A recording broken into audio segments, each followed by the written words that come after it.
Well, I hope everybody's having a great new year so far. But today I just wanted to come on here and talk a little bit about what you can expect if you are looking to do a bikini competition. A lot of people ask me all the time, how long is a normal prep? Like, how much time do I need to devote a week into the gym? All kinds of stuff like that.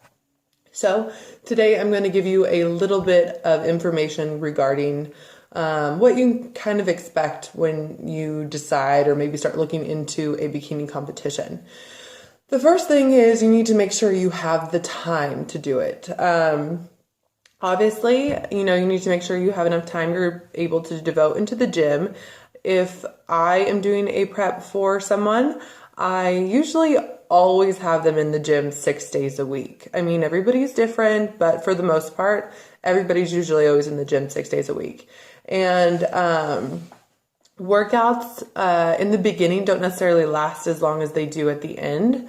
But you're looking to devote about 1 to 2 hours in the gym when doing your workouts. At the end, they get a little bit longer because your reps get higher, your cardio increases, and sometimes those workouts just take a little bit longer to get through. Everybody's different, but for the most part, you can look to dedicate 1 to 2 hours in the gym, at least if you're doing the plan with me.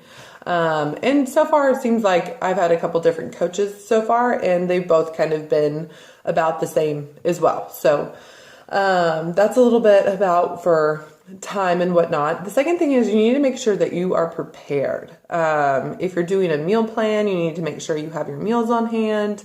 And if you're meal prepping, meal prep can take up to like 4 to 5 hours sometimes to prep all your meals for the week. I've done meal prepping before, not very often, but it used to take me a while. I don't know if I'm just like a slow cooker or what it is, but it took me around 4 to 5 hours to prep all my meals for the week. And it's weird because it is only one day a week and it's nice all week to grab and go. But it is kind of hard sometimes to fit that 4 to 5 hours just to devote to meal prepping. So if that works for you, that's awesome. But if not, then just make sure that you're cooking extra meat or so throughout the week to just make sure that you're prepared and you have your meals. Because honestly, diet is, I'd say, 80% of your results during a prep. I mean, it's huge. It all really comes down to diet and whatnot. I know a lot of people say 70% of the results are from diet and 30% is in the gym, but I really feel like during prep, it's even more than that. So that's just a personal thing for me, just saying. But the next thing is a lot of people ask is how long is a normal prep? Well, everybody's different. Everybody has a different starting point, but generally preps are anywhere from 12 to 16 weeks. My first prep, I actually started, I think, about 20 weeks out. I was 7 months postpartum, so I did want to give myself a little bit of extra time to get to where I needed to be. So that way, when I actually came into my peak week, which peak week is the week before the show, it's like super important. Your carbs get really low. You're really tired. And you look like shit. Just saying. But anyway, my first show, I got to cruise into peak week. Still on about 1,500 calories and still doing a macros-based program. So it was really, really easy my first show just to cruise into peak week. Grant, yes, I was very tired and carb depleted. And it took everything I had just to get those little workouts in. But for the most part, it did make it a little bit easier the more time that I did have. So that was kind of nice to give myself that kind of an experience my first show. The next thing is expenses. It can get really expensive to compete. And also it depends on the, organization or federation that you do choose. I chose to do the WBFF my first show, and it was pretty expensive.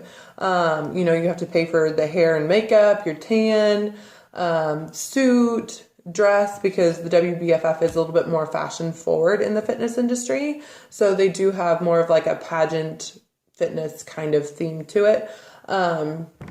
So you do have to take that into consideration. I think my fees when I signed up for registration with tax for the WBFF was roughly about $400.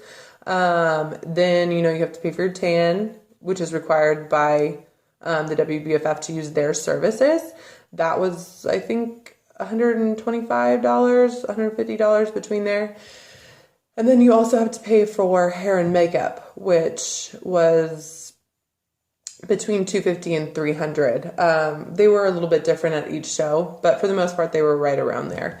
And so that's kind of a lot of money to spend on a show. But, I don't regret it. I love the WBFF, and I thought it was a super great show. But just, you can figure out what fits into your budget and whatnot. Then there's the NPC. That's where I'm competing this year. I've never done the NPC before, but they are a lot cheaper.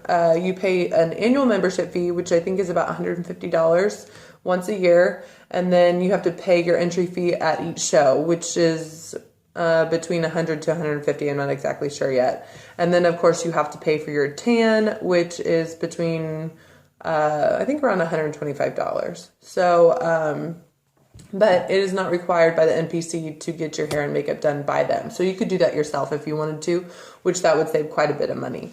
So, it just depends on, what kind of show that you want to go into, what your budget is. And suits do get pretty expensive as well. You can buy used suits, you can buy cheaper suits and bling them out yourself. But for the most part, you're looking to spend at least $100 on a suit. I'm pretty sure that's the lowest I've found, but between $150 to $250 is pretty average, and you can get a fairly decent suit for that price as well. So, and of course they do get way more expensive than that. I've seen suits up to $1,000 before. So it just all can depends what's in your budget. And you just want to make sure that the suit fits you well, regardless of, how much bling is on it. It just has to have a good fit for you. And what else do I got on here? Another thing you need to take into consideration is that it is really hard to do a prep.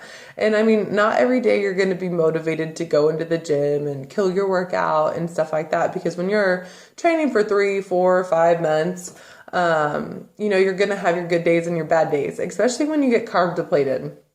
When you're carb depleted, it's rough.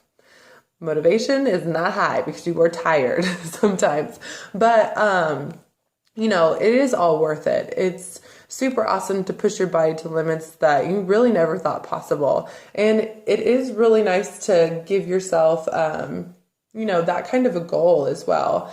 I don't regret any show that I've ever done. I've had some really great coaches, and I've had really good. This prep has been really great so far. I really like my coach as well. My workouts are great. So I've had some really good experiences, but there are obviously, a lot of people that have had bad experiences, but especially when you're looking for a coach, you need to find one that fits you the best. And also don't necessarily always just go for the cheapest one out there, because there are some coaches out there that just write cookie cutter programs and really can damage, your metabolism, and just don't necessarily always do everything the healthy way. So I always do suggest contacting a few different coaches and asking them about, how they run their program and whatnot, and then just choosing what is best for you.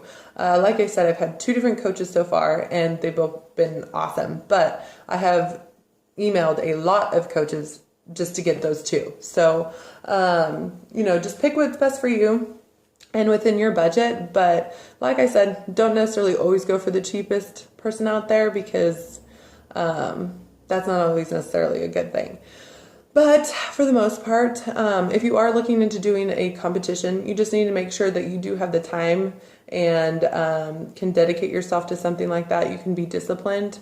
That's huge. And in the end, it does get really hard, but when you step on that stage, it's just the best feeling ever. I mean, you don't even care about the people when you get there. You don't even care what everybody else looks like. You're just like, I made it through that. That's a huge accomplishment.